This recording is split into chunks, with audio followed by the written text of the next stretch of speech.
जब लोगों के ये सवाल हुए कि हिंदू धर्म है, इस्लाम धर्म है, सिख जैन बौद्ध पारसी धर्म है, वहीं एक विवेकी व्यक्ति ने कहा नहीं, इंसानियत सबसे बड़ा धर्म है और जिस व्यक्ति के भीतर प्रेम है वही सबसे बड़ा धार्मिक है। जिस व्यक्ति के भीतर इंसानियत है वही सबसे बड़ा धार्मिक है। कोई आदमी कितना मंदिर जा रहा है ये गणना की बात नहीं है। कोई आदमी कितना मंदिर में बैठकर घंटों उपासना करे, कोई आदमी मस्जिद में बैठकर इबादत करे, कोई आदमी गिरजाघर में बैठकर के प्रार्थना करे, साहब कहते हैं वो किसी काम का नहीं अगर उसके हृदय में इंसानियत नहीं है। अगर हमें इंसान से प्रेम करना नहीं आया, अगर हमें जीवों के प्रति करुणा का भाव नहीं आया, तो मंदिर में तुम जीवन बिता दो, किसी काम का नहीं। अगर कोई आदमी गंगा में डुबकी लगाता रहे और किसी के साथ शीतल व्यवहार ना कर पाए तो वो डुबकी लगाना व्यर्थ है। इसलिए संतों ने कहा इंसानियत सबसे बड़ा धर्म है। और आज हमारे समाज में इंसानियत खोती चली जा रही है। आज हमारा जीवन इतना निष्ठुर, इतना कलंकित और इतना कठोर होता जा रहा है कि आदमी आदमी का दुश्मन बन बैठा है। आज आदमी का दुश्मन सांप बिच्छू नहीं है, आज आदमी का दुश्मन शेर बाघ नहीं है, आज आदमी का दुश्मन खुद आदमी है। सदगुरु कबीर कहते हैं कि आदमी अपना ही दुश्मन बन रहा है, भाई भाई को मार रहा है, पड़ोसी पड़ोसी को मार रहा है, परिवार परिवार को मार रहा है। अपना ही समाज अपने ही समाज का दुश्मन बना बैठा है और हम बेहोशी में जीते चले जा रहे हैं। हम होश में जागते नहीं हैं कि इंसानियत भी कोई चीज है। जिस दिन यहाँ से जाएंगे खाली हाथ जाएंगे, क्या लेकर जाएंगे? ना ये घर, ना ये जमीन, ना ये धन, ना ये पद, कुछ तो साथ नहीं जाएगा। फिर हम इतनी बुरी प्रवृत्तियों में जीकर क्या पालेंगे? आदमी के शहर में मैं ढूंढता हूं आदमी, आदमी के ही शहर में अब खो गया है आदमी। समझ में आता नहीं क्या कर रहा है आदमी। किसी ने कहा है कि इसी आदमी के शहर में मैं आदमी खोज रहा हूं। एक संत दिन में लालटेन जला करके चौराहे पर घूम रहे थे। किसी ने पूछा क्या कर रहे हैं?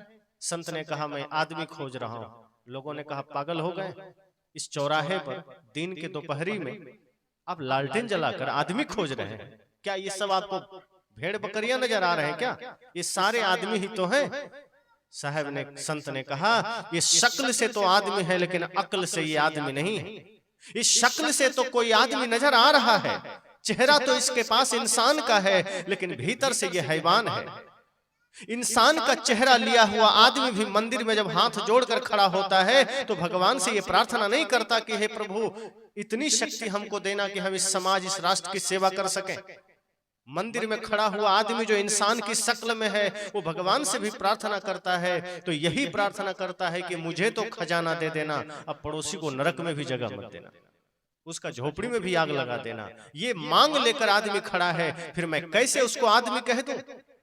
जो राम की पूजा करते करते राम के लिए मरने को उतारू है, वो अपने भाई पर मुकदमा करके खड़ा है, मैं उसे कैसे आदमी कह दूं?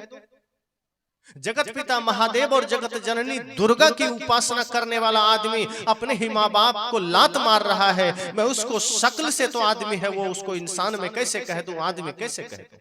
संत ने कहा मुझे यहाँ कोई आदमी नजर नहीं आ रहा, मुझे तो सब हैवान नजर आ रहा है। मैं तो आदमी खोज रहा हूँ, मैं तो इंसान खोज रहा हूँ। आप सब भी अपने भीतर तलाशी आंखें बंद कीजिए कि क्या आप इंसान हैं, क्या आप आदमी हैं? अगर आप एक पिता हैं तो आप सोचना कि क्या आप अपने पुत्र के प्रति पिता होने का कर्तव्य निभा रहे हैं। अगर आप एक माता हैं तो जरा सोचना ठंडे दिमाग से कि क्या आप माता होने का फर्ज निभा रहे हैं? क्या अपने पुत्रों को सही संस्कार दे रहे हैं? क्या अपने संतान को आप सही शिक्षा दे रहे हैं? अगर नहीं दे रहे हैं तो आप माता होने का धर्म खो दिए हैं, पिता होने का धर्म खो दिए। अगर आप बड़े भाई हैं तो सोचना क्या आप अपने छोटे भाई के साथ राम जैसा व्यवहार कर रहे हैं? अगर आप छोटे भाई हैं तो बड़े भाई के साथ क्या आप भरत जैसा व्यवहार कर रहे हैं? अगर नहीं कर रहे हैं तो आपका पूजा पाखंड के अलावा कुछ नहीं। इसीलिए संत ने कहा कि सबसे बड़ा धर्म इंसानियत है और जो इंसानियत को धारण कर लेता है वही सबसे बड़ा धार्मिक है। तिलक लगाने वाले को धार्मिक नहीं कहा गया। आज तो हम ये सोचते हैं कि माथे पर तिलक हो गया हम धार्मिक हो गए। आज तो हम ये सोचते हैं गले में लंबा माला हो गया हम धार्मिक हो गए। हमारे देह पर राम नाम की चादर हो गई हम धार्मिक हो गए। हम बाहरी चिन्हों को ओढ़ करके हम धार्मिक बन जाते हैं। संत ने कहा नहीं, ऐसा काम तो रावण ने भी कर लिया था। उसने भी तिलक लगाए थे, उसने भी बाल बढ़ाए थे, उसने भी ओम नमः शिवाय का चादर ओढ़ा था, लेकिन वो माता सीता को हरने चला गया था। इसलिए शकल से एक जैसा दिखने के बाद भी कोई जरूरी नहीं है कि उसके भीतर धर्म जागृत हो गया हो, उसके भीतर इंसानियत जागृत हो गया हो। व्यवहार से पता चलता है कि कौन इंसान है, कौन हैवान है। बाहर से तो सभी इंसान दिखते हैं। एक व्यक्ति ने पूछा कि इसी संसार में सब लोग रहते हैं, कैसे पता करें अच्छा कौन है, बुरा कौन है? कोई बढ़िया कपड़ा पहनता है तो अच्छा हो गया, कोई गंदा कपड़ा पहनता है तो बुरा हो गया। ऐसा नहीं, अच्छे कपड़े में भी बुरे लोग हो सकते हैं और गंदे कपड़े में भी अच्छे लोग हो सकते हैं। धन का खजाना जिसके पास है वो भी लालची हो सकता है, और जिसके पास खाने को दो रोटी नहीं है वो भी त्यागी हो सकता है। उसके पास भी कोई संग्रह नहीं हो सकता। ज्ञान का संबंध हमारे भीतर के जीवन से है, बाहर से बिल्कुल भी नहीं है। इसलिए संत ने कहा कि जिसके जीवन में इंसानियत है वही सबसे बड़ा धार्मिक है। और आज समाज को ये जागने की जरूरत है, सोचने की जरूरत है कि क्या हम सब इंसानियत में जी रहे हैं? क्या हम धार्मिक बन पाए हैं? क्या हम धार्मिक होने का सिर्फ ढोंग कर रहे हैं, या फिर वास्तव में धार्मिकता हमारे भीतर जगी है? क्या हमारी यात्रा सिर्फ मंदिर में हो रही है, या मंदिर का गुण हमारे भीतर आया है? जैसे मंदिर में पवित्रता है, मंदिर में निर्मलता है। अगर ऐसी ही निर्मलता, ऐसी ही पवित्रता हमारे मन में आ जाए तो समझना आपका घर, आपका जीवन मंदिर हो गया, समझना आपका आंगन ही मंदिर हो गया। और यदि मंदिर जैसी पवित्रता मन में नहीं आई तो आप मंदिर जाओ चाहे मस्जिद जाओ, वो गंदगी आप जहां जाओगे लेकर जाओगे। इसलिए सबसे पहले यह समझना है कि धर्म क्या है। धर्म इंसानियत है, धर्म प्रेम है। इसलिए संसार में जहां भी आप जाइए, कोई हिंदू मिल जाएगा, कोई मुसलमान मिल जाएगा, कोई सिख, कोई बौद्ध, कोई जैन मिल जाएगा, बहुत मुश्किल से कोई इंसान मिल पाता है। सदगुरु कबीर से लोगों ने कहा कि कोई हिंदू बना रहा है, कोई मुसलमान बना रहा है, आप क्या बना रहे हैं? साहब ने कहा कि मेरे पास कोई हिंदू, कोई मुसलमान बनाने की जगह नहीं है, मैं लोगों को इंसान बनाता हूं, इंसान बनने की शिक्षा देता हूं। मेरी कोशिश है कि पहले इंसान बन जाओ। किसी ने कहा है, भक्त या विद्वान कवि, भगवान पंडित मौलवी। भक्त या विद्वान कवि, भगवान पंडित मौलवी, जो भी बनना बाद में, पहले बनो तुम आदमी। आदमी के शहर में मैं ढूंढता हूँ आदमी। आदमी के शहर में ही खो गया है आदमी। आदमी के शहर में मैं ढूंढता हूँ आदमी। कहा भक्त बाद में बन जाना, विद्वान बाद में बन जाना, वैज्ञानिक बाद में बन जाना, हिंदू मुसलमान बाद में बन जाना। तो लोगों ने कहा क्या बने? पहले बनो तुम आदमी। आदमी पहले बने, क्योंकि आज स्थिति खराब है समाज की। जंगल सा दृश्य हो गया बाजार देखिए, है खून से सना हुआ अखबार देखिए।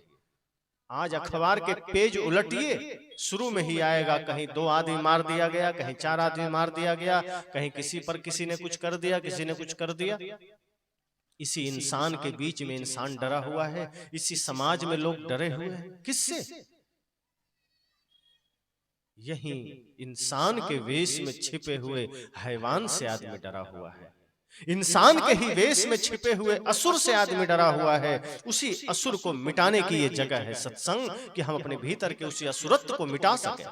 और जिसने अपने भीतर के उस निशाचर को मिटा लिया, अपने भीतर के उस असुर को मिटा लिया, वही भक्त बन गया, वही धार्मिक बन गया।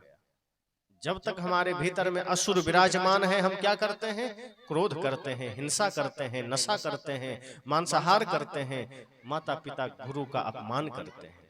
ये जो भी कर रहा है समझना उसके भीतर असुर बैठा है, उसके भीतर देवता नहीं है, उसके भीतर धर्म नहीं है, उसके भीतर अधर्म है। चाहे वो कितना माला जपता है इसकी कोई गणना नहीं, चाहे वो कितना प्रार्थना करता है इसकी कोई गणना नहीं। इंसान की गणना तब होती है जब ये देखा जाए कि उसके भीतर इंसानियत है कि नहीं, उसके भीतर प्रेम है कि नहीं। किसी के दुख को देखकर अगर वो द्रवित हो रहा है, समझना वो इंसान है। किसी के कष्ट को देखकर अगर उसके हृदय में पीड़ा हो रही है, समझना वो इंसान है। किसी भूखे को देख करके अगर उसने उसे भोजन दे दिया, समझना वो इंसान है। और समझना वो सत्संग कर लिया। सत्संग करने के लिए सत्संग में ही आना पड़े कोई जरूरी भी नहीं। अगर आप किसी भूखे को निस्वार्थ भाव से भोजन दे रहे हैं, समझना आपने सत्संग कर लिया। किसी प्यासे को अगर आपने श्रद्धा भाव से पानी दे दिया, समझना आपने सत्संग कर लिया। माता पिता गुरु की सेवा आपने कर ली, समझना आपने सत्संग कर लिया। और यदि सत्संग करके भी आप किसी भूखे को भोजन नहीं दे पाए, सत्संग में आकर भी किसी प्यासे को पानी नहीं दे पाए, तो समझना आपने जीवन के महत्वपूर्ण समय को बर्बाद कर दिया। ये सत्संग में भी बैठा हुआ समय आपका व्यर्थ गया और घर में भी आपने जीवन को व्यर्थ गंवा दिया। इसलिए सत्संग आपको प्रेरणा देता है, सत्संग आपको जगाता है कि होश में आइए, मृत्यु सबके सिर पर खड़ी है। इस मृत्यु को जीवन में आने से पहले सजग हो जाइए, क्योंकि जब यहां से जाइएगा तो कोई साथ नहीं होगा। ये रिश्ते नाते, ये मित्र, ये सगे संबंधी, ये बंधु बांधव सब यहीं रह जाएंगे, कोई साथ नहीं जाएंगे। अपनी अच्छी या बुरी कमाई साथ जाएगी। इसलिए भीतर इंसानियत जागृत कर लीजिए, भीतर प्रेम जागृत कर लीजिए। सबके प्रति मैत्री का भाव रखिए, प्रेम का भाव रखिए। संत यही तो शिक्षा देते हैं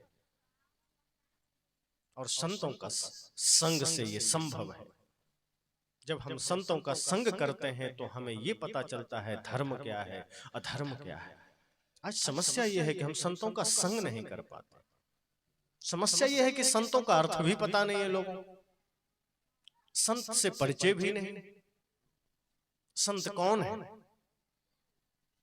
संत के बारे में, साधु के बारे में बहुत लोग जानते भी नहीं साधु कौन है। वो ये समझ लेते हैं कोई वेश में है वही साधु। साहब कहते नहीं, जिसके जीवन में ज्ञान है, जिसके जीवन में ध्यान है, जिसके जीवन में करुणा है, जिसके जीवन में प्रेम है, जिसके जीवन में सत्य है, वो सब साधु है। जिसका मन निर्मल हो गया है वो सब साधु है। जिसने मनसा वाचा कर्मणा स्वयं को पवित्र बना लिया है वो सब साधु है। ऐसे साधु, ऐसे संत की आप संगत कीजिए, आपके जीवन में धर्म जागृत हो जाएगा। बहुत लोग ये सोच लेते हैं कि साधु का संग करने से हमको मिलेगा क्या, सत्संग में जाने से हमको मिलेगा क्या, कमाएंगे खाएंगे घर में पैसा होगा। क्योंकि आज लोग देखता है, सवाल मन में होता है लोगों के कि हम जैसा हैं वैसे साधु भी, जो हम खा रहे हैं वही वो खा रहे हैं, हम कपड़ा पहन रहे हैं वो भी कपड़ा पहन रहे हैं, हमें धन की जरूरत है उन्हें भी धन की जरूरत है, हम गाड़ी में चलते हैं वो भी गाड़ी में चलते हैं। एक व्यक्ति ने कहा, एक संत एसी डिब्बा में यात्रा कर रहे थे, तो एक सेठ बैठे थे। उसने कहा आप क्या हैं? संत ने कहा मैं एक साधक हूँ, सन्यासी हूँ। उसने कहा आप सन्यासी हैं तो एसी में क्या कर रहे हैं, जाइए जनरल डिब्बा में बैठिए। कहा क्यों? कहा एसी में बैठने वाला साधु होगा। संत ने कहा क्यों? एसी में बैठने से साधुता का क्या संबंध है, और जनरल डिब्बा में ही बैठने वाला साधु हो इसका क्या अर्थ है? कहा जिसको, जो सच्चा साधु है वो एसी में नहीं बैठ सकता, उस सुविधा में नहीं जी सकता।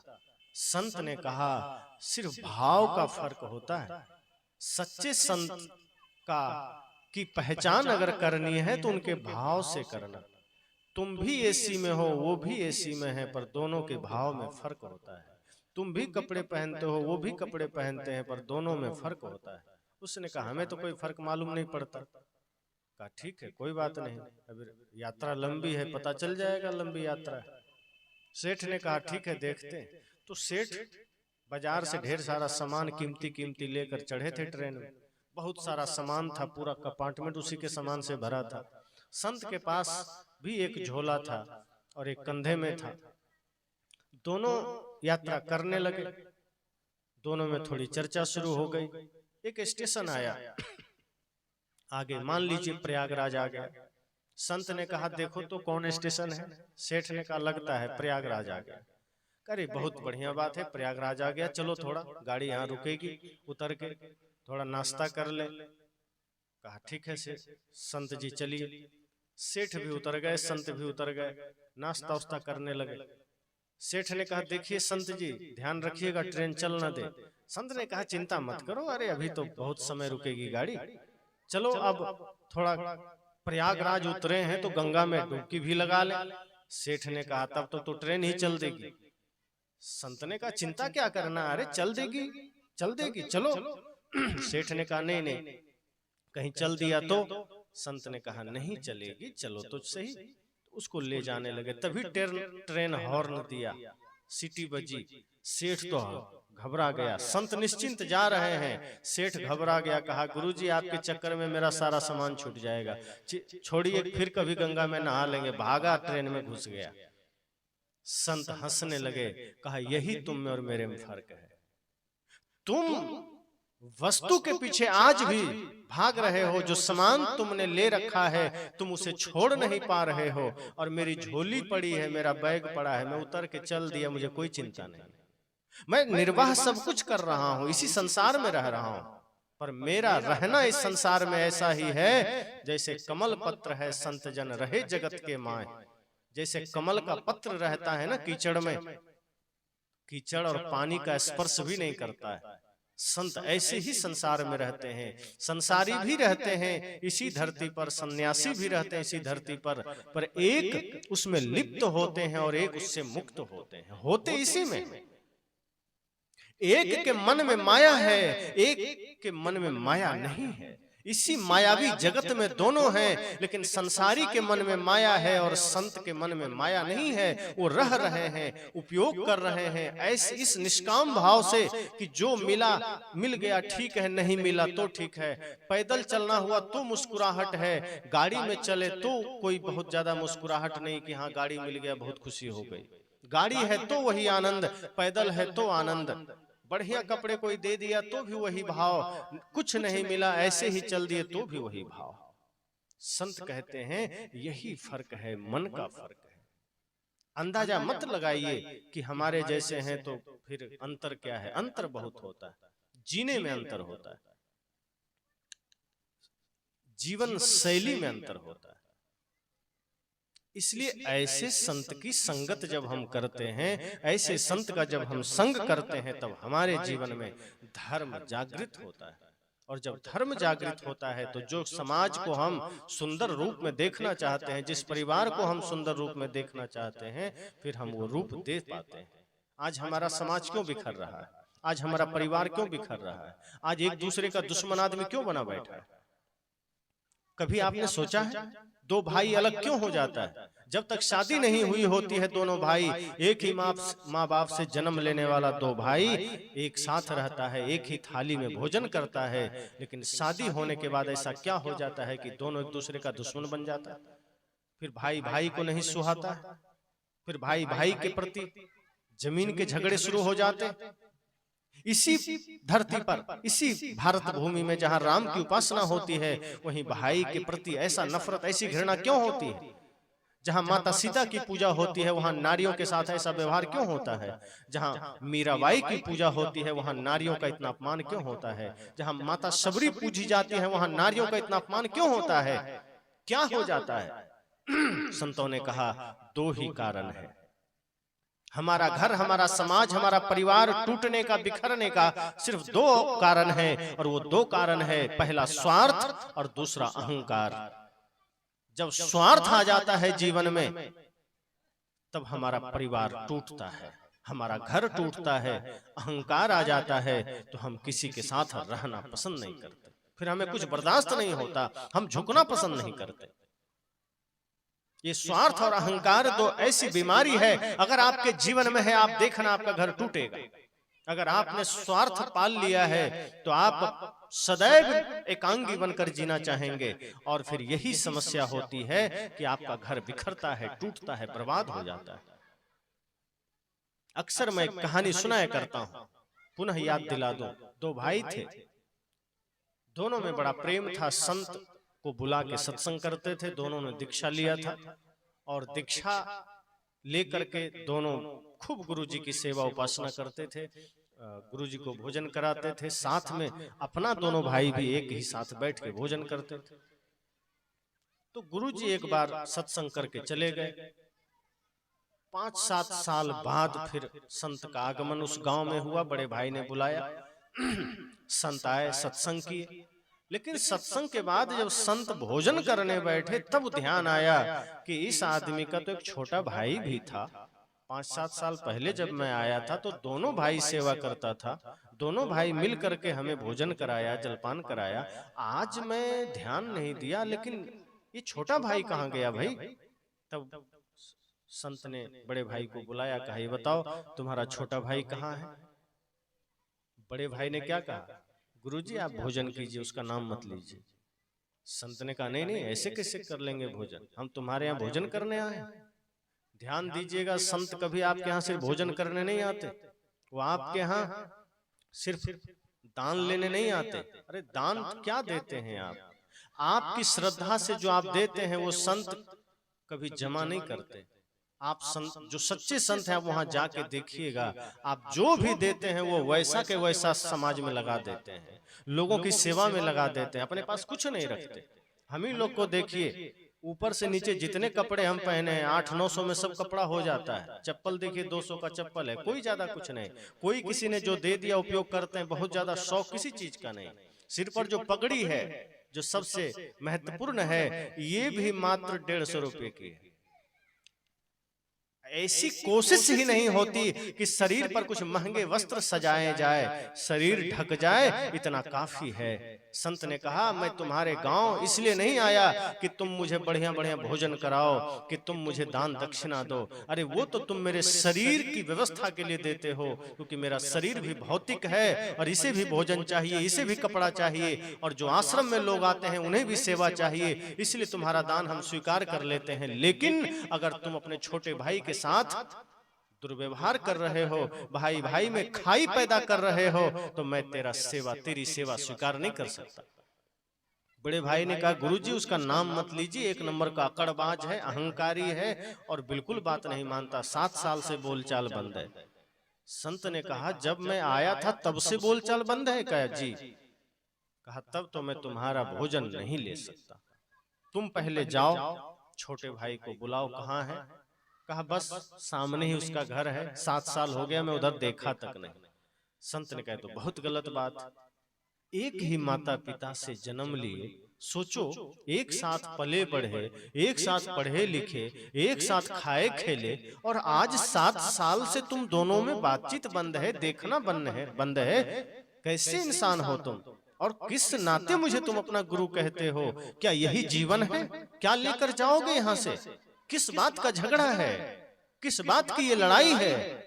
उस व्यक्ति ने कहा गुरुजी आप कुछ भी कहिए, पर मैं उस अकड़बाज के यहाँ नहीं जाऊंगा, एक नंबर का अहंकारी, मैं नहीं जाऊंगा। संत ने कहा फिर मैं तेरा भोजन नहीं करूंगा, मैं चला। उस व्यक्ति ने सोचा संत नाराज होकर द्वार से चले जाएंगे, बड़ा अनिष्ट होगा। उसने कहा गुरुजी आप क्या जिद कर रहे हैं, छोड़िए उसकी, नहीं बात होती है तो क्या करना, भाई भाई में तो झगड़ा होता ही है। कहा तुमने जो परिभाषाएं पढ़ी है वो महाभारत की परिभाषा है जहाँ भाई भाई में झगड़ा होता है। हमने रामायण पढ़ा है जहाँ भाई भाई में झगड़ा नहीं होता है, भाई भाई के लिए प्राण गंवा देता है। क्योंकि राम जी, भरत जी, शत्रुघ्न जी, लक्ष्मण जी का जब प्रेम हम पढ़ते हैं, उनके संबंधों को पढ़ते हैं, तो आज भी आंखों से आंसू आ जाते हैं कि सब छोड़ दिया, धन छोड़ दिया, जमीन छोड़ दिया, अयोध्या छोड़ दिया, पद प्रतिष्ठा छोड़ दिया, भाई भाई को नहीं छोड़ा। संत ने कहा इसलिए जाओ। कहा मैं बड़ा भाई हूं, छोटे भाई को मैं कैसे झुक सकता हूं? कहा बड़े होने का बड़ा अहंकार है तुम। अरे छोटा भाई है, तुम्हारा ही भाई है, झुक जाओ। अगर तुम्हारे झुकने से वो मान सकता है तो झुकने में क्या बुराई है? आदमी को यही अहंकार होता है कि हम पहले कैसे झुके, हम तो बड़ा हैं। संत ने कहा यही बड़ा होने का अहंकार तो तुम्हें ले डूबा है, विनम्रता धारण करो। एक बार जाओ तो सही अपने भाई के पास, विनम्रता से शीश झुका दो, क्या दिक्कत है? बड़े भाई को बड़ा अटपटा लग रहा था कि छोटा भाई है, मैं कैसे झुक सकता हूँ। संत ने कहा झुकना ही नहीं है, जाके उसका पैर छू लो। बड़े भाई को तो और चोट लगी। कहा साहब महाराज जी आप तो और बात कर रहे हैं, अभी तक तो झुकने की बात थी, अब कह रहे हैं पैर भी छू लेना, मैं उसका पैर छूऊंगा? बिल्कुल नहीं। संत ने कहा तुम ही ज्यादा अकड़बाज हो, मुझे तो लग रहा है तुम्हारे कारण झगड़ा हुआ है, जब तुम ही मेरी बात नहीं समझ रहे हो। बड़े भाई ने कहा आप भी तो गजब बात कर रहे हैं, मैं कैसे झुक सकता हूं? संत ने कहा अगर आपके झुकने से परिवार में सामंजस्य बन जाए, अगर आपके झुकने से परिवार में शांति आ जाए, अगर आपके झुकने से रिश्ते बन जाएं, तो झुकने में क्या दिक्कत है? अगर आपके शीश झुका देने से झगड़े मिट सकते हैं तो शीश झुका लेना। अगर आपके एक कदम पीछे हटने से कोई अच्छा होता है तो कदम भी पीछे कर लेना, अहंकार में मत रहना। तब संत ने समझाया, कहा तुम्हारा ही तो भाई है। कहा हाँ भाई मेरा है। कहा एक ही माता पिता से जन्म लिए हो दोनों? कहा जी। कहा फिर इतना सोच क्यों रहे हो? एक बार पैर छू लोगे क्या घट जाएगा तुम्हारा? छोटे हो जाओगे, बड़े ही तो रहोगे, मर्यादा ही बढ़ेगी तुम्हारी। उसने कहा कैसे छू लें? तब संत ने कहा ये बताओ जब तुम्हारा भाई छोटा था तो क्या तुम उसे गोद में लेते थे? कहा मेरे ही गोद में रहता था, माँ बाप के पास कम ही जाता था, हम ही उसको ज्यादा खिलाते थे और हमारे ही साथ रहता था, हम ही नहलाते थे, हम ही स्कूल ले जाते थे और हम ही उसको गोद में रखते थे, हमारे सिवा वो माँ के पास भी नहीं जाता था। संत ने कहा ये बताओ जब तुम उसे नहलाते थे, जब तुम उसे गोद में लेते थे तो क्या उसका पैर तुम नहीं छूते थे? कहा कितने बार, नहाते समय पैर पकड़ के रगड़ते भी थे, और जब गोद में उठाते थे तो पैर कितने बार छुआता था। कहा छोटा भाई है क्यों छूता था? कहा तो प्यारा सा बच्चा है, पैर छूने में क्या दिक्कत है? कहा तो अभी क्या वो बहुत बड़ा हो गया, तुम्हारा छोटा ही भाई है ना, यही भाव करके एक बार पैर छू लेना। तब बात समझ में आई। कहा जी गुरुजी मैं जाता हूँ। तब वो धीरे धीरे चला, पर अहंकार उसे झुकने नहीं दे रहा था। फिर भी संत ने कहा है थोड़ी बात समझ में आई, वो चला। देखा कि बड़ा भाई आंगन में बैठ के पेपर पढ़ रहा है, छोटा भाई पेपर पढ़ रहा है, बड़े भाई धीरे धीरे जा रहा है।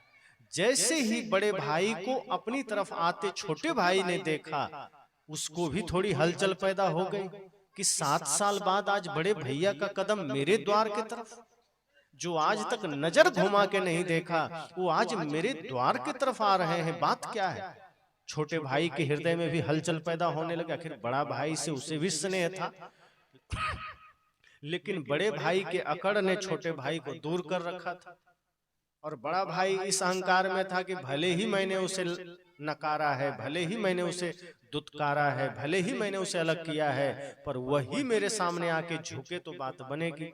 पर छोटा भाई बेचारा डर से वो बात ही नहीं करता था कि जब बड़े भाई ने झगड़ा करके मुझे निकाल ही दिया है तो फिर प्रतीक्षा करते हैं, लेकिन गलती उसकी भी रही होगी। कभी भी एक तरफा गलती तो नहीं होती, दोनों तरफ से गलती होती है, लेकिन प्रेम तो हृदय में था ही। छोटा भाई के मन में भी हलचल होने लगा कि जो कभी नजर उठा के नहीं देखा वो बड़ा भाई मेरे द्वार तक। उसके बाद तभी देखता है कि बड़ा भाई तो उसके घर के द्वार पर पहुंच गए, और जैसे ही अपने बड़े भाई को एकदम निकट में देखा, छोटा भाई खुद को रोक नहीं पाया। उसके भीतर भी मानो कि 7 साल से वो प्रेम का बांध बंधा हुआ था, जैसे कि मजबूत बांध थी, उसमें सारा प्रेम उमड़ रहा था। और जैसे ही बड़ा भाई निकट आया वो भी खड़ा हो गया, और बड़ा भाई झुक करके पैर छूना ही चाहता था कि छोटा भाई पहले ही चरणों में गिर पड़ा और रोने लगा। फिर छोटे भाई को बड़े भाई ने प्यार से उठाया, गले लगाया, और बड़े भाई के भी आंसू निकल गए, छोटे के भी आंसू निकल गए, दोनों खूब रोए, गले लगकर खूब रोए, दोनों के आंसू निकल गए। और तब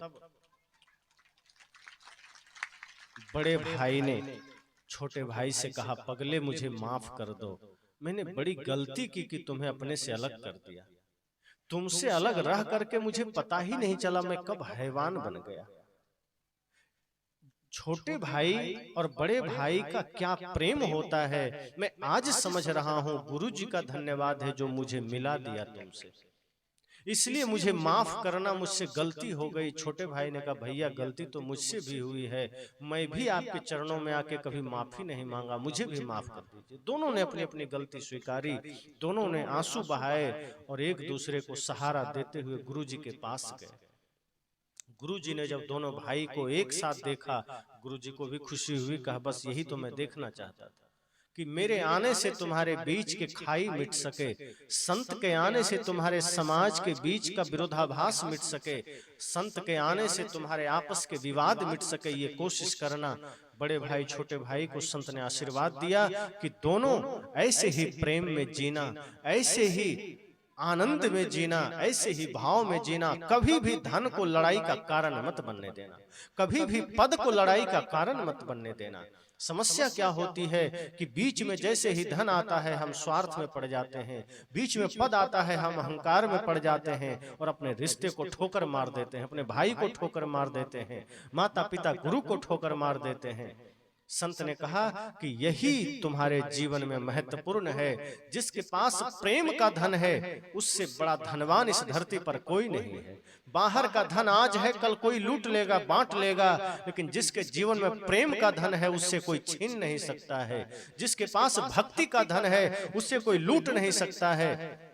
खर्चे नहीं कोई चोर न लूटे, दिन दिन बढ़त सवायो, पायो जी मैंने राम रतन धन पायो। मीरा कहती हैं कि जो प्रेम का धन है, राम का धन है, सत्य का धन है, भक्ति का धन है, ये मैंने गुरु की कृपा से पाया है और इसे कोई लूट नहीं सकता, बांट नहीं सकता, चोर चुरा नहीं सकता। संत ने कहा ये प्रेम तुम्हारा धन है और इसे कभी अपने भीतर से जाने मत देना। दोनों भाई ने हाथ जोड़े, कहा गुरुजी आपकी बड़ी कृपा है जो आपने हमारे बीच की दीवार को मिटा दिया, क्योंकि रिश्तों के बीच में जो अदृश्य दीवार हम खड़ी कर लेते हैं वो दिखाई तो नहीं देते, पर इतनी मोटी और इतनी मजबूत होती है कि चीन का दीवार भी फेल हो जाता है। चीन की दीवार तो एक बार दिख भी जाती, लेकिन हमारे रिश्तों के बीच में जो हमने दीवारें खड़ी कर रखी है वो इतनी भयंकर होती है कि वो मिटती नहीं है। वो दीवारें दिखाई नहीं देती लेकिन वो टूटती नहीं है। दोनों भाई ने कहा गुरुजी मुझे क्षमा करना, लेकिन अब हम संभल गए, सुधर गए और अब हमारे जीवन में इस तरह की बात कभी नहीं आएगी। संत ने कहा अभी मामला पूरा नहीं हुआ, मैं तभी भोजन करूंगा जब पहले तुम दोनों एक ही थाली में भोजन करोगे, जैसा कि पहले करते थे। दोनों भाई बैठे, बड़े भाई ने छोटे भाई को खिलाया, छोटे ने बड़े को खिलाया। संत ने आशीर्वाद दिया, कहा अब मेरा काम पूरा हो गया। यही तुम्हारे जीवन में होना चाहिए, यही समाज में होना चाहिए। क्या झगड़ा करना, क्या विवाद करना, जब सब छोड़ के ही चले जाना है। स्वार्थ अपने जीवन में कभी मत आने देना। स्वार्थ आपको नरक बना देता है, अहंकार आपको नरक बना देता है। अहंकार कभी भी सफल नहीं होने देता। सफल होने के लिए विनम्रता चाहिए। पेड़ में भी जब फल लगते हैं तो उसकी डालियां झुक जाती है और हमारे भीतर हम थोड़ा सा धन पा लेते हैं, थोड़ा सा पद पा लेते हैं, मकड़ कर और खड़े हो जाते हैं। पद आ जाए तो और विनम्रता आनी चाहिए, धन आ जाए तो और विनम्रता आनी चाहिए।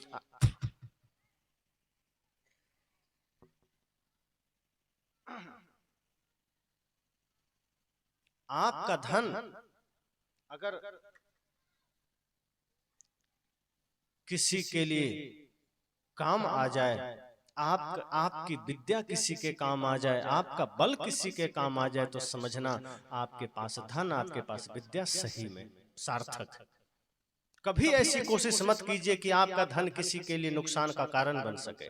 आज धन के द्वारा यही तो हो रहा है समाज में। हम धन देकर किसी को हत्या करवा रहे हैं, हम धन से किसी को नशा करवा रहे हैं, हम धन से किसी का घर तोड़वा रहे हैं, हम धन से किसी पर झूठे मुकदमा करवा रहे हैं। अगर आपका धन किसी के जीवन को बर्बाद कर रहा है, अगर आपका धन समाज को तोड़ रहा है, तो समझना वो धन गलत हाथ में चला गया है। अगर आपकी विद्या किसी के जीवन के साथ खेल रहा है तो समझना वो विद्या गलत हाथ में है। और अगर आपका बल किसी के लिए खतरा बन रहा है तो समझना वो बल गलत हाथ में। अगर आपके बल से किसी निर्बल की सहायता हो रही है, आपकी विद्या से किसी अनपढ़ की सेवा हो रही है और आपके धन से किसी गरीब की सेवा हो रही है, तो समझना आपके पास आप योग्य हैं धन के, आप योग्य हैं बल के, आप योग्य हैं पद के, आप योग्य हैं विद्या के। और यदि ऐसा नहीं है तो आप योग्य नहीं। इसलिए मैंने कहा धार्मिक, अगर सच में धार्मिक बनना चाहते हैं तो अपने भीतर धर्म को जागृत कीजिए, प्रेम को जागृत कीजिए। किसी भी सूरत में धनवान वो आदमी नहीं जिसके पास धनों का अंबार लगा है, धनवान वो है जो किसी के पीड़ा को समझ सके। यहाँ बलवान वो आदमी नहीं है जिसके पास बहुत ज्यादा बल है और वो दूसरों को सता रहा है। बलवान वो है जो एक चींटी पर भी करुणा कर रहा है, जो एक चींटी पर भी हिंसा नहीं कर रहा है, जिसके मन में सबके प्रति प्रेम है, वही बलवान है। और सच तो यह है कि जिसके पास सच में बल है वो सदैव विनम्र रहता है, वो सदैव समाज को जोड़ने का प्रयास करता है, वो अपना बल समाज के उत्थान में लगाता है। अगर आप अपना बल का प्रयोग समाज तोड़ने में कर रहे हैं, घर तोड़ने में कर रहे हैं, वो बल फिर रावण का बल हो गया। अगर आपका बल समाज उत्थान में जा रहा है, आपके बल से राष्ट्र निर्माण हो रहा है, आपके बल से कुछ बढ़िया काम हो रहा है, तब ठीक है। इसलिए जब कोई पूछे धर्म क्या है तो इतना ही जानना, इतना ही समझिए कि धर्म इंसानियत है, धर्म प्रेम है, धर्म सत्य है। और जब हम इसे धारण करते हैं तो हम धार्मिक हो जाते हैं, हम पुजारी हो जाते हैं, हम सत्संगी हो जाते हैं। मंदिर में पूजा करने से पुजारी नहीं होंगे, भगवान को भोग लगाने से पुजारी नहीं बनेंगे। भगवान को भोग तो लगा देते हैं और कोई भूखा आ जाए तो उसे हम लात मार के भगा देते हैं। ट्रेनों में कई लोगों को आप देखेंगे, जब गंगा नदी से ट्रेन गुजरती है और उसी समय कोई भिखारी आ गया तो कहते हैं चलो निकलो, रखने दिया है, और तुरंत जेब से 10 रुपए का सिक्का गंगा में फेंक देता है। इसका मतलब क्या है? उसको उसमें भगवान नहीं दिखा, गंगा में 10 रुपए इसलिए फेंक दिया कि गंगा माँ की कृपा बरसेगी, पर सच में जिसके अंदर परमात्मा बैठा है, जो भिखारी आपके सामने आया आपने उसे दुत्कार के भगा दिया। मतलब आप गलत जगह दान कर रहे हैं, आप गलत जगह दे रहे हैं। गंगा में पैसा फेंक दिए, क्या हो जाएगा? गंगा मैया को पैसे की कमी पड़ गई, वो आपका पैसा लेंगी, क्या करेंगे? उनके यहाँ चलता है 10 रुपए का सिक्का? नहीं चलता है, वो क्या कर लेंगे? वो हम लोग पूजा ही गलत तरीके से किए चले जा रहे हैं। मंदिर में घंटों घंटों उपासना चलती है और बाहर इंसान से झगड़े चलते हैं। आदमी मंदिर में पूजा भी करता है कि प्रभु मुझे आशीर्वाद देना, हम मुकदमे में विजयी पाले। एक चोर भी मंदिर में जाता है पूजा करने, महादेव से प्रार्थना करता है, महादेव जी कृपा करना, आज रात में हमको लंबा चोरी करने का मौका मिले। उसे भी लगता है भगवान हमारी सुन लेंगे। एक वकील भी प्रार्थना करता है, प्रभु ऐसी कृपा करना कि हम जितना अधिक से अधिक केस लड़े और जीते झूठ बोल बोल के, और उसे भी लगता है हमारी पूजा सुनी जाएगी। डॉक्टर जाके प्रार्थना करता है, प्रभु कृपा करना ज्यादा लोग बीमार पड़े, ज्यादा मरे ताकि हमारे पास आवे। डॉक्टर भी प्रार्थना करता है। मुर्दा घर वाला वो भी प्रार्थना करता है, प्रभु कृपा करना ज्यादा आदमी मरे ताकि हमको ज्यादा यहाँ जलाने के लिए पैसा मिले। हर आदमी प्रार्थना में लगा है और सबको लगता है भगवान हमारी प्रार्थना सुन लेंगे। क्या सब धार्मिक हो गए? अगर गलत मनसा से आप मंदिर जा रहे हैं, आप धार्मिक हो ही नहीं सकते। अगर आप स्वार्थ बस मंदिर जा रहे हैं, आप धार्मिक हो ही नहीं सकते। पूजा का स्वरूप क्या है? अगर आप सच में पूजा करना चाहते हैं, सच में व्रत करना चाहते हैं, सच में उपासना करना चाहते हैं, उसका स्वरूप यही है कि अपने कर्म को पवित्र कर लीजिए। फिर आप मंदिर में झाड़ू क्या, आप आंगन में झाड़ू लगाएंगे, वो भी पूजा होगी। अगर आप अपने घर के आंगन में भी पवित्र भाव से झाड़ू लगाते हैं, आप सड़क में झाड़ू लगाते हैं, आपका सड़क में झाड़ू लगाना भी पूजा हो जाएगा।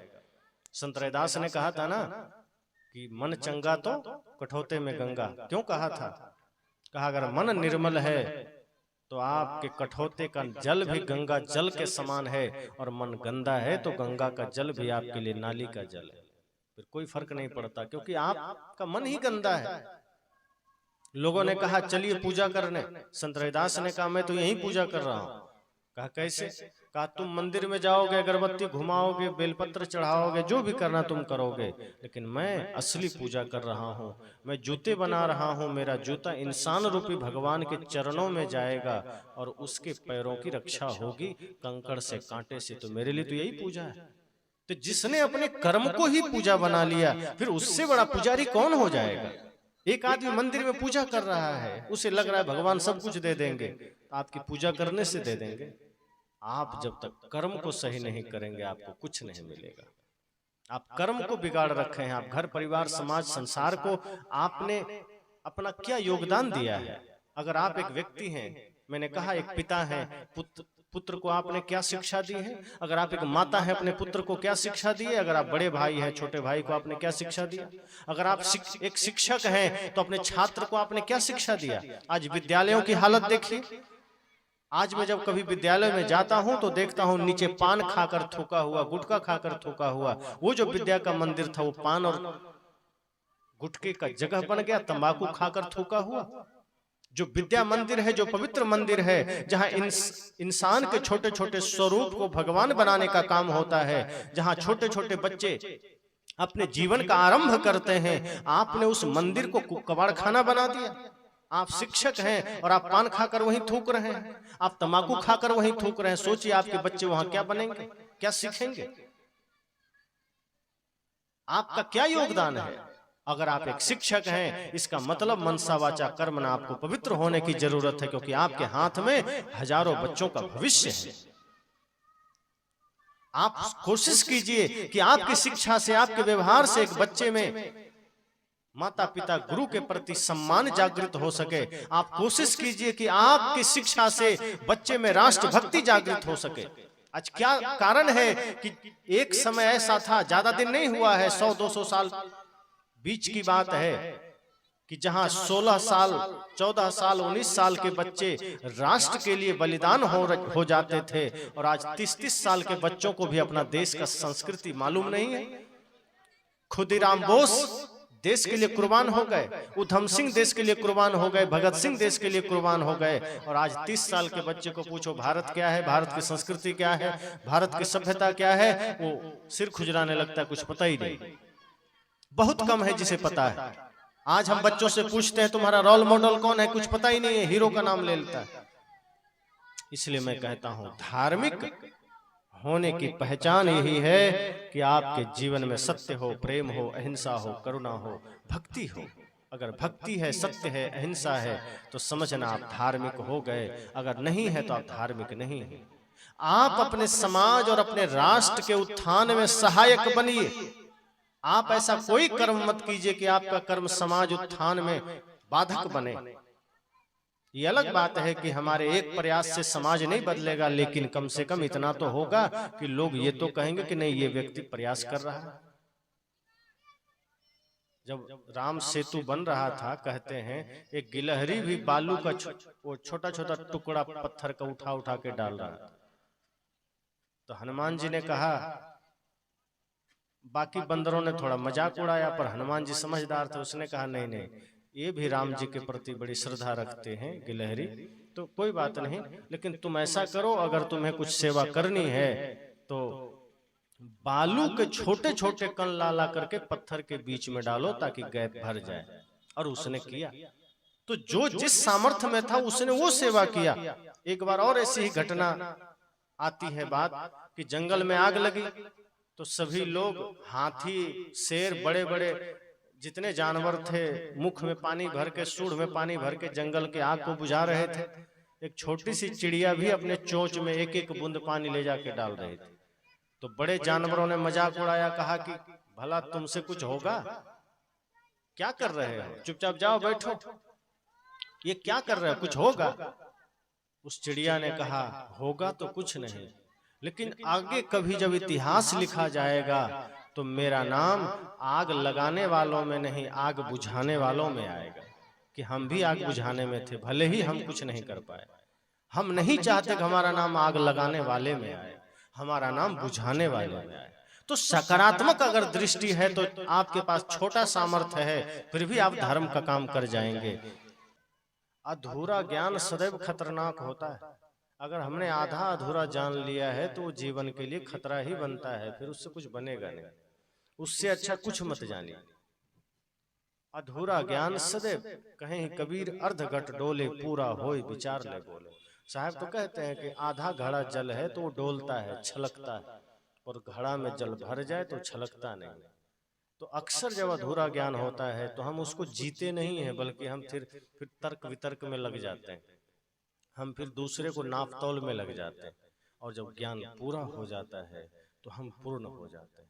मन मस्त हुआ तब क्यों बोले, हल्की थी तब चढ़ी तराजू, पूर्व भय तब क्यों बोले। जब पूर्ण ज्ञान हो जाता है फिर बोलते नहीं। लोग रिक्वेस्ट करेंगे फिर आप दो चार शब्द बोले। एक संत एक गांव में आए, कुछ लोगों ने सोचा कि संत आए हैं, चलो प्रश्न करेंगे, पूछेंगे इनसे। उसे पता नहीं था संत बड़े शांत थे, ज्यादा बोलते नहीं थे। तो गांव के कुछ पढ़े लिखे लोग गए संत के पास। संत से कहा मैं कुछ प्रश्न पूछने आया हूं। संत ने कहा क्या प्रश्न। कहा मैं भगवान के बारे में जानने आया हूं। तो संत ने कहा ठीक, मैं जरूर बताऊंगा, पहले मेरा एक प्रश्न है। संत ने कहा भगवान के बारे में जानने आए हो तो ये बताओ कि क्या तुम भगवान को मानते हो।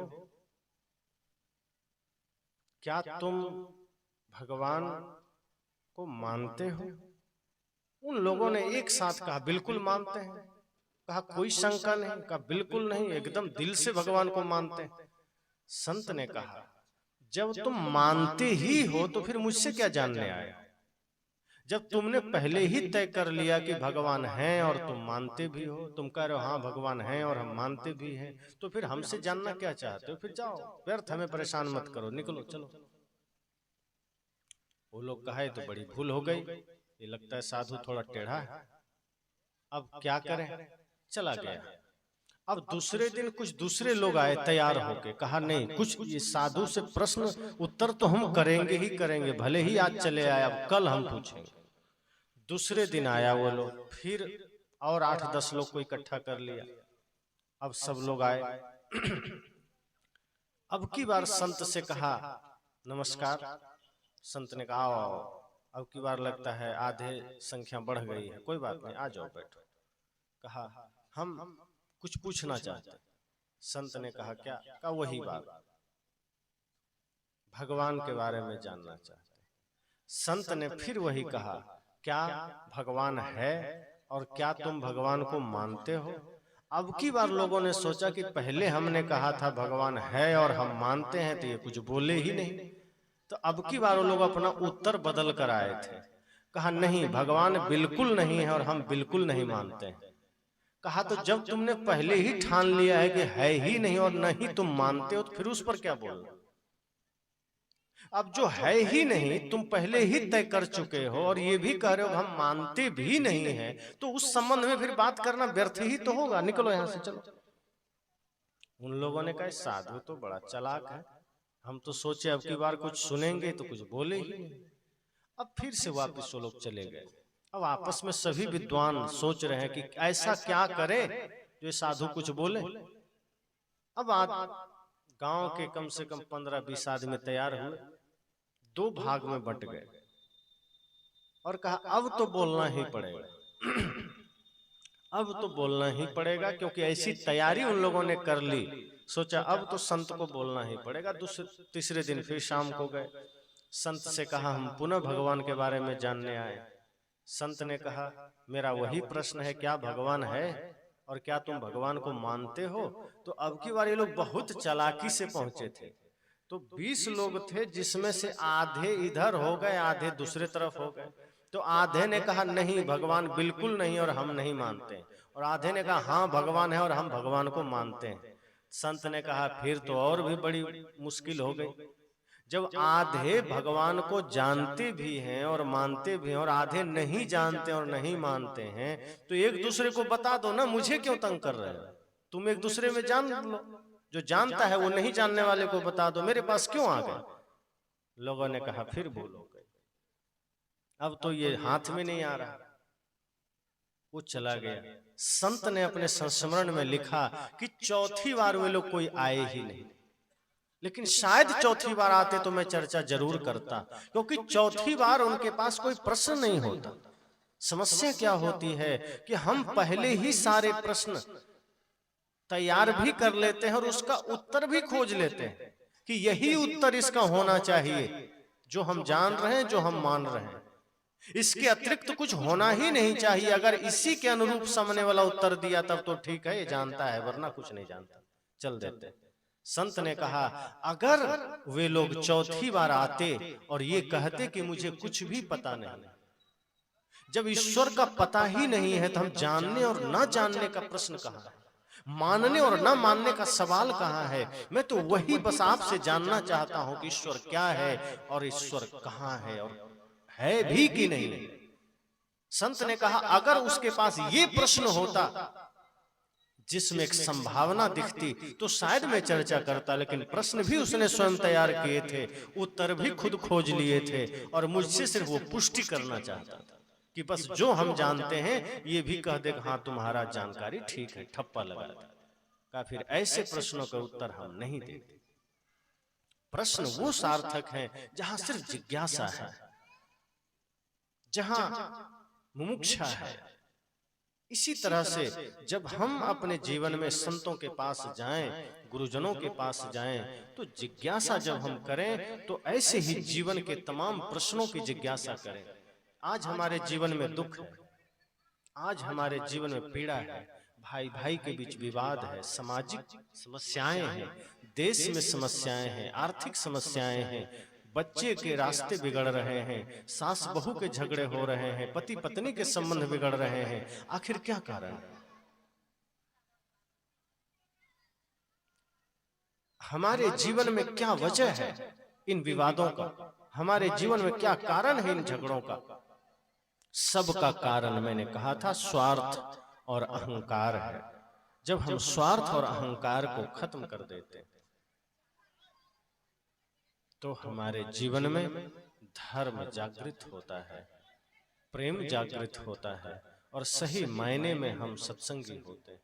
आप देखिए इतना बड़ा आयोजन लगातार कई वर्षों से हमारे राम प्रकाश जी कर रहे हैं और उनके साथ तमाम गणमान्य लोग कंधा से कंधा लगाकर खड़े हैं। सत्संग करना, सत्संग करवाना, सत्संग की व्यवस्था करना बहुत बड़ी बात है। खुद सत्संग करते हैं, लेकिन उन्होंने सोचा कि समाज को भी सत्संग मिल सके, सत्संग समाज को भी ज्ञान मिल सके, समाज को भी एक दिशा मिल सके, समाज को भी एक सही रास्ता मिल सके। इसलिए इस पूरे क्षेत्र में उन्होंने एक बीड़ा उठाया राम प्रकाश जी ने कि सबको सत्संग मिल सके। इसलिए मनसा वाचा कर्मणा तन मन धन से अपने आप को समर्पित कर दिया और उनके साथ सभी एक से एक स्तंभ उनके साथ खड़े हो गए। सब लोग उनके साथ लग गए, आप सब भी खड़े लग गए, सब मिल करके सत्संग की तैयारी में लगे, सब मिल करके सत्संग में लगे। तो ऐसे राम प्रकाश जी को हृदय से मैं शुभकामना दूंगा, उनको मंगल कामना करूंगा और आप सब सदैव उनके साथ खड़े रहें कि ऐसे धर्म का प्रचार होता रहे। क्योंकि इसी समाज में कहीं लोग अधर्म भी फैला रहे हैं, नफरत भी फैला रहे हैं, घृणा भी फैला रहे हैं। ऐसे लोगों को धन्यवाद है जो प्रेम की साधना कर रहे हैं, जो प्रेम का प्रचार कर रहे हैं, जो सत्य का प्रचार कर रहे हैं, जो ज्ञान का प्रचार कर रहे हैं।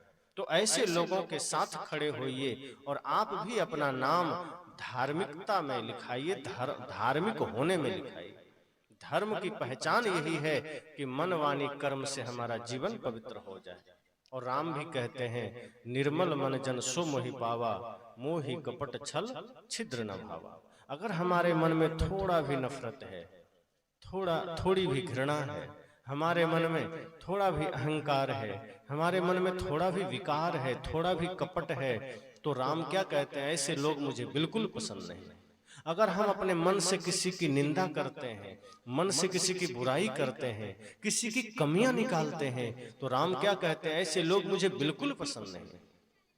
सदैव सबके प्रति प्रेम का भाव रखिए, सदैव सबके पास सबके प्रति मैत्री का भाव रखिए और एक दूसरे का सहयोग करिए, एक दूसरे का सहारा बनिए। किसी के दुख को देखकर खुश मत होइए, पता नहीं वो दुख आपके जीवन में आ जाए। किसी भिखारी को देखकर कभी मजाक मत उड़ाइए, क्या पता उसके हाथ में जो भिखारी वाला कटोरा है संजोग बने और आपके हाथ में आ जाए, कौन जानता है। इस धरती पर राजा को रंक होते देर नहीं लगता और रंक को राजा होते देर नहीं लगता। इसलिए कभी भी किसी लाचार को देख करके, किसी बीमार को देख करके, किसी भिखारी को देख करके मजाक मत उड़ाइएगा। सदैव समझिएगा कि ये घटना हमारे जीवन में भी घट सकती है, हमारे हाथ में भी भिक्षा पात्र आ सकता है, लेकिन नहीं आए आपके हाथ में भिक्षा पात्र, इसके लिए सदैव मन में प्रेम, मन में सत्य, मन में अहिंसा का भाव रखिए, सदैव सेवा का भाव रखिए, सदैव दान का भाव रखिए। कोशिश कीजिए कि हम किसी भूखे को भोजन देंगे, किसी प्यासे को पानी देंगे, किसी जरूरतमंद का सहारा बनेंगे। अगर कोई लाचार है, कोई बीमार है, आप उसकी सेवा कीजिए, कोई कामना नहीं कीजिए। आज हम किसी को 5 रुपया भी दान करते हैं तो कामना कर लेते हैं, हम तुरंत मन में सोचते हैं कि मैंने दान किया, इसका फल मुझे मिल जाए। संत कहते हैं अगर आप थोड़ा भी दान करते हैं तो ये सोचिए कि मेरा कुछ नहीं, मेरा मुझ में कुछ नहीं, जो कुछ है सो तोरा, तेरा तुझको सौंपता क्या लागत है मोर। जब आप इस भाव से कुछ भी करेंगे तो आपके जीवन में सदैव शुभ का आगमन होगा, सदैव शांति का आगमन होगा। संत तो यहाँ तक कहते हैं कि अपने बच्चों की भी आप अगर परवरिश कर रहे हैं ना, अपने संतान की, तो वहां भी कामना मत करिए। आज हम क्या करते हैं, अपने बेटे को पढ़ाते हैं, कामना कर लेते हैं बुढ़ापे में मेरा सेवा करेगा, और जैसे ही हम स्वार्थ में सेवा करते हैं, स्वार्थ में हम बच्चे का लालन पालन करते हैं, फिर हमारी सेवा नहीं होती, फिर बच्चे हमें दुत्कार देते हैं। जब निस्वार्थ भाव से, निष्कपट भाव से, निश्चल भाव से हम छोटी से छोटी, बड़ी से बड़ी सेवा करते हैं, उसका पूरा फल खुद ही मिल जाता है, कोई कामना की जरूरत ही नहीं। इसीलिए सदैव ये भाव रखिए कि पता नहीं कल क्या होगा, पता नहीं कौन सी घटना किसके जीवन में घटित हो जाए, जिससे पहले कि हमारे जीवन में कुछ अशुभ घटित हो, हमें सदैव शुभ काम करते जाना है। इससे पहले कि हमारे जीवन में कुछ बुरा घटित हो, हमें अच्छे काम करते जाना है, हमें पवित्र काम करते जाना है, हमें संत गुरुजनों की सेवा करनी है, माता पिता का सम्मान करना है, सेवा करना है, राष्ट्र के सम्मान में अपने बच्चों को सही संस्कार देना है, सही शिक्षा देनी है। सभी माता पिता ठान लीजिए कि आज से आप माता होने का, पिता होने का सही कर्तव्य निभाएंगे, अपने बच्चों को सही शिक्षा, सही संस्कार देंगे। अगर इन बच्चों को आप बचपन से ही राम, कृष्ण, बुद्ध, महावीर, कबीर, सुर, तुलसी, मीरा की शिक्षा देंगे तो आपके बच्चे महान बनेंगे। अगर आप खुद गड़बड़ हैं तो अपने बच्चों को आप मेघनाद बनाएंगे, और अगर आपका बच्चा मेघनाद बन गया तो आपको 4 धाम की यात्रा थोड़े कराएगा, वो आपको वृद्धाश्रम की यात्रा करा देगा। और अगर आपने अपने बच्चे को सही संस्कार दिया तो श्रवण कुमार की तरह आपको भी केदार, बद्री और जगह जगह की यात्रा करा देगा। इसलिए ठान लीजिए कि आप अपने बच्चों को श्रवण कुमार बनाना चाहते हैं या मेघनाद। अगर श्रवण कुमार बनाना है तो माताओं आपको जागृत होना होगा, आपको सजग होना होगा। ये सत्संग आपके जीवन को बदल सकता है, ये सत्संग आपके जीवन में परिवर्तन ला सकता है। आप सोच लीजिए, ये छोटे छोटे बच्चे आपके समाज, आपके राष्ट्र के भविष्य हैं। आप इनके सामने कभी कोई गलत कृत्य मत कीजिए, इनके सामने कभी गलत वचन मत निकालिए। माता पिता के मुख से निकले हुए कोई भी शब्द बच्चों के जीवन में असर करता है। अगर माँ अपने बच्चे को गाली दे रही है तो समझ जाना वो गाली उस पर घटित हो जाएगा, फलित हो जाएगा, और जिसके भीतर कुछ अच्छा हो सकता था, जो बच्चे भगत सिंह बन सकते थे, वो लादेन बन सकता है आपकी बातों से। इसलिए माताओं सजग होना, जागृत होना, अपने बच्चे को कभी गलत शिक्षा मत देना। आज होता क्या है, माता पिता क्या करते हैं, बच्चों के सामने ही विवाद कर लेते हैं, बच्चों के सामने ही झगड़ा कर लेते हैं, पति पत्नी में विवाद हो जाता है, पति पत्नी में झगड़ा हो जाता है, और एक दूसरे को गाली गलौज करते हैं।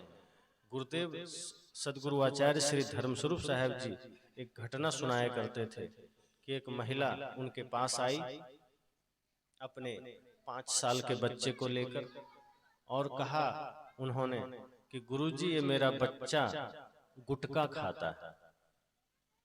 साहब ने कहा 5 साल का बच्चा गुटखा लाता कहां से?